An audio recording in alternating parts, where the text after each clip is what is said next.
मी संगीता डोईजड, छत्रपती संभाजीनगर मधून, आणि मी आरोग्य सल्लागार म्हणून काम करते आणि सुरेश चव्हाण सर आणि मनीषा मॅडम आणि कानडे मॅडमच्या टीम मधून. आणि मी आज आलेली आहे छत्रपती संभाजीनगर मध्ये MIDC वाळू बजाज नगरला आलेली आहे. त्या बाळाला 15 दिवसाच्या अगोदर आपण अमृत ज्यूस दिलं होतं आणि या बाळाचे म्हणजे दिसत नव्हतं, त्याच्या नसा बंद होत्या डोळ्याच्या. 15 दिवसाच्या अगोदर आपण अमृत ज्यूस दिल्यामुळे त्या बाळाला आहे ना 15 दिवसात काय रिझल्ट आलाय हे आपण त्या बाळाच्या तोंडाने आणि त्याच्या आईच्या तोंडाने ऐकून घेऊ.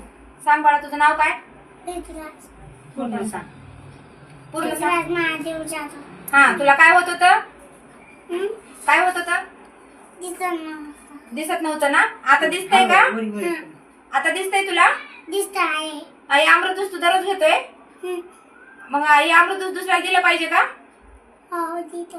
हा, आता त्याचा रिझल्ट त्याच्या आईच्या तोंडाने ऐकून आपण. आम्हाला 15 दिवसाचं म्हणजे आम्हाला तुमचं नाव 6 सांगा महिने. अगोदर. पूर्ण. हा, तुमचं नाव सांग. मंजुषा महादेव जाधव. माझ्या बाळाला लहानपणीपासूनच त्रास होता. पहिलं त्याला दिसतच नव्हतं. 30% दिसतं त्याला.